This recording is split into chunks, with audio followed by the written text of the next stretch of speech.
Assalamu alaikum, dear students of class 9. Today we will talk about a very important exercise of your textbook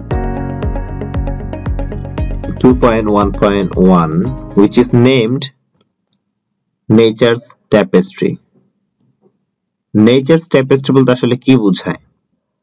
Nature's মানে প্রকৃতি, অর্থাৎ এই যে apostrophe sign দিয়ে S যুক্ত করা মানে এটা এর কাজ করে, অফ এর কাজ করে, অর্থাৎ প্রকৃতি এর। আর ট্যাপেস্ট্রি মিন্স হলো গিয়ে বর্ণনা। তো এই ট্যাপেস্ট্রি মানে বর্ণনাটা কেমন ধরনের বর্ণনা আসলে বুঝায়? এই বর্ণনাটা তারা বুঝায় হলো গিয়ে কোনো ছবি থাকবে, সেই ছবি থেকে আমাকে বর্ণনা করতে হবে। লুক এট দ্য, এখানে আমাদের কিছু নির্দেশনা দেওয়া আছে। প্রথমে কি বলেছে? Look at the following illustration. নিচে যে ইলাস্ট্রেশন গুলো দেওয়া আছে সেগুলো দেখে তাকাতে বলেছে।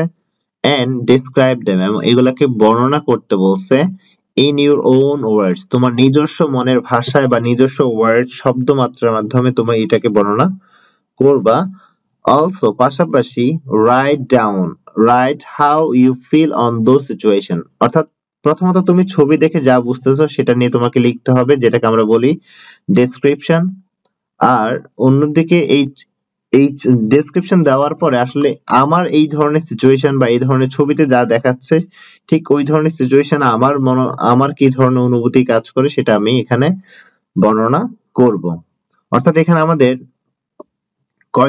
কয়টা প্যাসেজ লিখতে হবে? দুইটা প্যাসেজ। একটা হলো description about the picture and my feelings about the situation.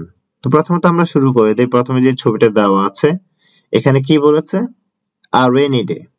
তো এই ছবিতে আমরা প্রথমত দেখেই বুঝছি যে আসলে এটা একটা রেইনি ডে, বৃষ্টির দিন, যেখানে খুব বেশি বৃষ্টি হচ্ছে এবং সেখানে কিছু students, girls and boys students, আর তারা কি করছে? রাস্তা পার হচ্ছে, বা তারা স্কুলের দিকে যাচ্ছে, অথবা হয়তো বা স্কুল থেকে ফিরে বাড়িতে যাচ্ছে। তো আমি যা দেখছি তাই নিয়ে কথা বলবো। পাশাপাশি আমি এটা দেখছি যে এটা একটা শহর, কারণ হলো এখানে হাইওয়েজ বা বড় বড় বিল্ডিং আছে। তো যাবতীয় বিষয়গুলো আমরা কিভাবে ইংরেজিতে লিখবো সেটা একটু খেয়াল করি। এখানে আমি ছোটখাটো এখানে একটি প্যাসেজ আমি লিখে দিয়েছি। এখন আপনাকে এটা হুবহু লেখার দরকার নাই, আপনি এখান থেকে আইডিয়া নিয়ে আপনি আপনার মতো করে লিখতে পারেন, বা এটাও আপনি লিখতে পারেন। তো চলুন, প্রথমে আমি লিখেছি ইন দিস পিকচার, এই ছবিতে। ইন দিস পিকচার, তো প্রথমে আমি এখানে লিখেছি ইন দিস পিকচার, এই ছবিতে। ইট ইলাস্ট্রেটস, এটা বলতে কোনটা বোঝাচ্ছি? আমি এই ছবিটাকে বোঝাচ্ছি।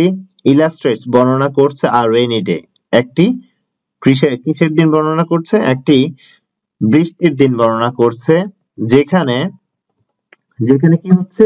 অনেক বৃষ্টি হচ্ছে। এই যে অনেক পরিমাণে বৃষ্টি হওয়া, এটাকে বলা হয় মুষলধারে বৃষ্টি, যেটাকে ইংরেজিতে বলা হয় cats and dogs. It has been raining, যেখানে বৃষ্টি হচ্ছে কি? Cats and dogs. Cats and dogs মানে কি? বিড়াল এবং কুকুরের মতো না, এটা দ্বারা বোঝাচ্ছে হলো গিয়ে অনেক বেশি যখন বৃষ্টি হয়, বড় বড় ফোঁটায় বৃষ্টি হয়, তখন সেটাকে আমরা বলি ক্যাটস এন্ড ডগস, বাংলায় বলি মুষলধারে বৃষ্টি। তারপরে সেন্টেন্সটা যেটা লিখেছি আমি, দেয়ার আর সাম স্টুডেন্টস, তো এখানে কিছু স্টুডেন্টস আছে, হু আর গোয়িং টুয়ার্ডস, তারা যাচ্ছে কোন দিকে? হয়তোবা বাড়ির দিকে যাচ্ছে, অথবা তারা যাচ্ছে কোথায়? স্কুলের দিকে যাচ্ছে। এখন তারা যে বাড়ি বা স্কুলের দিকে যাচ্ছে, তারা কিভাবে যাচ্ছে? তারা কিন্তু তাদের মাথার উপরে ছাতা ধরে যাচ্ছে বিভিন্ন কালারের। তাহলে এটা আমরা কিভাবে লিখবো? এই যে এখানে আমি টুয়ার্ডস হোম, এখানে আমি একেবারে এটার সাথে যুক্ত করে দিলাম অর দিয়ে, যে আচ্ছা এখানে আমি যুক্ত করে দিলাম যে তারা বাড়ি যাচ্ছে, এবং কিভাবে যাচ্ছে? হোল্ডিং দেয়ার আমব্রেলাস, তারা তাদের ছাতাগুলো ধরে যাচ্ছে কোথায়? ওভার দেয়ার হেড, তাদের মাথার উপরে। আচ্ছা, তার মানে তাদের দেখে যা মনে হচ্ছে তারা কি হচ্ছে? ছাতা ধরে বাড়িতে ফিরছে। তো সেই জিনিসটা আমরা এখানে বর্ণনা করলাম। অন্যদিকে আমি এখানে আমার কাছে মনে হচ্ছে যে ইট ইজ আ টাউন, এটা একটা শহর। এটা আমার কাছে মনে হচ্ছে এটা একটা শহর। তাহলে এই মনে হওয়া মানে সম্ভবত, এই সম্ভবত কি আমরা ইংরেজিতে বলি পারহ্যাপস বা প্রবাবলি। সম্ভবত ইট ইজ আ টাউন, এটা একটা শহর, ওয়্যার, যেখানে দেয়ার আর সাম হাই রেজ বিল্ডিংস, যেখানে কি আছে, উঁচু দালান আছে বা বিল্ডিং আছে। অর্থাৎ আমি আমার মতো করে এই ছবিটা এখানে বর্ণনা করলাম, তুমি যখন বর্ণনা করবে তুমি তোমার মতো করে বর্ণনা করতে পারবে যে এখানে অনেক স্টুডেন্টস আছে, মেয়ে স্টুডেন্টস আছে, বয়েজ আছে, এবং কিছু আহ পথিক আছে অথবা গার্ডিয়ান বলতে পারে আমি। পাশাপাশি আমি এখানে বলতে পারি ছাতার কালার নিয়ে কথা বলতে পারতাম, হ্যাঁ, সারাউন্ডিংস নিয়ে কথা বলতে পারতাম। সো এই ধরনের উপকরণ নিয়েও আমি কথা বলতে পারি। আচ্ছা, এখন আমি এই যে এই ছবিতে বা অর্থাৎ এই ধরনের সিচুয়েশনে বা এই ধরনের পরিবেশে আসলে আমার কি ধরনের অনুভূতি কাজ করে সেটা নিয়ে আমি এখানে যদি কথা বলি তাহলে কি হবে দেখেন। অ্যাজ আ স্টুডেন্ট, একজন ছাত্র হিসেবে, আর rainy day is boring day for me, আমার জন্য কি খুবই বিরক্তকর ডে। কারণ কি, অ্যাজ যেহেতু এখানে আমরা অ্যাজটা ব্যবহার করলাম সিমিলে হিসেবে, অ্যাজ কে আমরা সিমিলে হিসেবে ব্যবহার করলাম। একজন স্টুডেন্ট হিসেবে, একজন ছাত্র বা ছাত্রী হিসেবে আমার কাছে বৃষ্টির দিন একটু বিরক্তকর। আবার অনেকের কাছে এটা আনন্দকর হতে পারে। হ্যাঁ, তো এটা যার যার মনের ভাষা সে প্রকাশ করবা।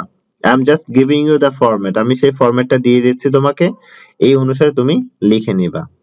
তো বলতেছে কেন আমার কাছে বিরক্ত লাগে, কারণ অ্যাজ যেহেতু, আই কান্ট আমি পারি না, গো টু মাই স্কুল আমি আমার স্কুলে যেতে পারি না। এটা একটা কারণ বলছে যে আমি আমার স্কুলে যেতে পারি না, এটা আমার একটা কারণ হতে পারে। আহ, যে আমি স্কুলে গিয়ে আমার ফ্রেন্ডের সাথে কথা বলতে পারি না, গল্প করতে পারি না। ইন এডিশনটা আমরা কেন ব্যবহার করি? ইন এডিশনটা আমরা ব্যবহার করি যখন একটি ঘটনার পাশাপাশি আরেকটি ঘটনা বলবো, অর্থাৎ এন্ড এর কাজ করে, এবং এর কাজ করে। তো বলছে ইন এডিশন পাশাপাশি the roads and the surroundings, roads মানে কি রাস্তাঘাট, এন্ড সারাউন্ডিংস মানে আশেপাশে সবকিছু, আর ফুললি মাড কর্দমাক্ত হয়ে যায়। ফুললি মাড মানে কর্দমাক্ত হয়ে যায়, এখানে মাড মানে হলো গিয়ে কর্দমাক্ত। আচ্ছা, তারপর সেন্টেন্সটা আমরা কি লিখেছি এখানে, people can't move from one place to another, মানুষ এক জায়গা থেকে অন্য জায়গায় মুভ করতে পারে না। কেন? কারণ হলো বৃষ্টিতে সবকিছু ভিজে থাকে, রাস্তা নষ্ট হয়ে থাকে। তাহলে এটা হলো গিয়ে আহ মানুষের কথা বললো। মোরওভার পাশাপাশি, it is a bad day for the poor people, যে এটা হলো একটা খারাপ দিন গরিব মানুষের জন্য। কারণ কি, হু আর্ন যারা কিনা ইনকাম করে, উপার্জন করে, হ্যান্ড টু মাউথ বলতে বোঝাচ্ছে এখানে দিন এনে দিন খাওয়া, যারা দিন এনে দিন খায়, অর্থাৎ প্রতিদিনের খরচ প্রতিদিনেই অর্জন করে বা আয় করে, তাদেরকে বোঝাচ্ছে কি। হ্যাঁ, এই ধরনের অর্থ প্রকাশ করতে গেলে আমরা একটা ফ্রেজ ব্যবহার করি যেটাকে বলা হয় হ্যান্ড টু মাউথ। অর্থাৎ এটা আমি আমার অপিনিয়নটা বললাম যে এটা আমার কাছে খারাপ সময় বা এটা একটা বিরক্তকর দিন, কারণ এই সময় আমি স্কুলে যেতে পারি না। পাশাপাশি রাস্তাঘাট অনেক কর্দমাক্ত হয়ে থাকে, মানুষ এক জায়গা থেকে অন্য জায়গায় যেতে পারে না, এবং বিশেষ করে যারা গরিব তাদের জন্য এই দিনটা খুবই কষ্টের। ওকে, তো এই হলো আমাদের প্রথম চিত্র। Now we will talk about the next illustration, which is about a foggy winter morning. তো এই ছবিটা দেখে খুব ভালো করে আমরা ফিল করছি যে এটা একটা কোন একটা গ্রামের শীতের সকালের ছবি, যেখানে একজন লোক, সেটাকে তুমি যদি তোমার কাছে মনে হয় কৃষক ধরতে পারো, বা যে কিনা শীতকালে তার জমি দেখার জন্য এসেছে, পাশাপাশি তার সামনে কি আছে, একটি খেজুর গাছ আছে, যেখানে এই খেজুর গাছ আছে, এখানে একটি খেজুর গাছ আছে যেখানে একটি ঘটি টাঙানো আছে। আর ঘটি কেন দেওয়া হয়েছে? খেজুরের যে রস সেটা সংগ্রহ করার জন্য। তো চলেন আমরা এই কথাগুলো ইংরেজিতে বললে কি হবে আসলে। এখানে আমি অলরেডি একটা লিখে দিয়েছি যে দ্য পিকচার শোজ, এই ছবিটি শোজ দেখাচ্ছে, আ ফগি উইন্টার মর্নিং, কেমন উইন্টার মর্নিং দেখাচ্ছে? ফগি, ফগি মানে হলো গিয়ে কুয়াশাচ্ছন্ন। উইন্টার মর্নিং যখন কি হয়, ওয়েন যখন, দ্য মর্নিং সকালবেলা, ইজ কাভার্ড, কাভার্ড মানে কি, ইজ কাভার্ড মানে হলো কি আবৃত, কাভার্ড মানে হলো আবৃত থাকে কি দ্বারা, ফগ এন্ড মিস্ট, অর্থাৎ কুয়াশা দ্বারা সকালবেলাটা আবৃত থাকে, এই সকালটাকে আমরা বলি ফগি উইন্টার মর্নিং। তো প্রথমত আমরা ডেফিনিশন দিলাম, তারপরে কি বলেছি, দেয়ার ইজ আ পারসন, এখানে একজন ব্যক্তি আছে, who is probably a farmer, তাহলে এখানে কি বললাম যে এখানে একজন কৃষক আছে যে কিনা সম্ভবত একজন, আচ্ছা তাহলে কি বললাম, এখানে একজন ব্যক্তি আছে যে কিনা সম্ভবত একজন কৃষক। তারপরে কি বলেছি, হি ইজ অবজার্ভিং, অবজার্ভিং মানে পর্যবেক্ষণ করা, দেখাশোনা করা। তো এখানে বলছে he is observing, say observe করছে, কি অবজার্ভ করছে, হিজ ক্রপস ল্যান্ড, অর্থাৎ তার যে শস্য ভূমি, সেই শস্য ভূমিটাকে সে কি করতেছে এখানে, কি করছে এখানে, সে তার শস্য ভূমির দেখাশোনা করছে বা পর্যবেক্ষণ করছে। এটা আমি আমার থট বললাম, এজন্য বললাম কি যে সম্ভবত। আচ্ছা, he is observing his crops land. There is also a date palm. Date palm মানে হলো গিয়ে খেজুর গাছ। ডেট পাম মানে হলো গিয়ে খেজুর গাছ।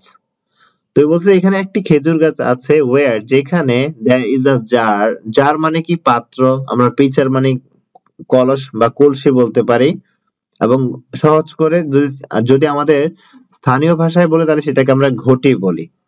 তো বলছে যে এখানে একটি খেজুর গাছ আছে যেখানে একটি কি আছে, একটি কলসি বা তুমি এখানে একটা পাত্র বলতে পারো, হোয়াটএভার ইউ সে, তুমি এটা ব্যবহার করতে পারো, যেটা কি করা হচ্ছে, হ্যাঙ্গিং ঝুলে আছে, on the tree for collecting date. তাহলে এটা কেন ঝুলিয়ে রাখা হয়েছে এখানে, আমরা জানি এটা এখানে ঝুলিয়ে রাখা হয়েছে কেন, এটার মাধ্যমে আমাদের যে যারা গ্রামে এই ধরনের কাজ করে তারা কি করে, এটার মাধ্যমে খেজুরের রস সংগ্রহ করে।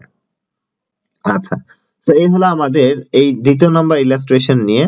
যে ইলাস্ট্রেশন আমরা বললাম কি, যেটা হলো কি ফগি উইন্টার মর্নিং, যখন কি থাকে, চারপাশ আবৃত থাকে কুয়াশার দ্বারা। আচ্ছা, এখন আমরা এটার সম্পর্কে, এই ছবি সম্পর্কে আসলে আমরা আমাদের যে অনুভূতি সেটা লিখবো, অর্থাৎ আমি এই দিনগুলোতে কি ধরনের ভাবনা আমার মধ্যে আসে সেই বিষয়গুলো নিয়ে কথা বলবো। ইন মাই ভিউজ, আমার মতে, আ foggy winter morning is a beauty of Bangladesh. যে যে কি বলে, কুয়াশাচ্ছন্ন যে সকালটা, এটা বাংলাদেশের এক ধরনের সৌন্দর্য। অন্যদিকে এটা একদিকে বললো যে এটা একটা সৌন্দর্য, অন্যদিকে it can be also suffering, এটা কি হতে পারে, দুঃখের কারণ হতে পারে, টুয়ার্ডস দ্য পিপল, ওই সকল মানুষের জন্য, হু যারা গো টু ওয়ার্ক, কাজে যায়, আর্লি ইন দা মর্নিং, অর্থাৎ তাদের জন্য এটা খুবই কষ্টের হতে পারে যারা এই সময়ে অর্থাৎ শীতের সকালে কাজে বের হয়। তাহলে এখানে আমি আমার মতামত দিয়ে দিয়েছি। তাহলে এখানে আপনি চাইলে আপনার মতো করে আপনি লিখতে পারেন, জাস্ট আপনি ফরম্যাটটা ফলো করতে পারেন, যে in my view, I think, from my perspective, এই ধরনের আরো অনেক ধরনের ওয়ার্ড আছে যেগুলো আপনি নিজস্ব মতামত প্রকাশে ব্যবহার করতে পারেন। So now we will talk about the next and the final picture of this text is about a stormy night.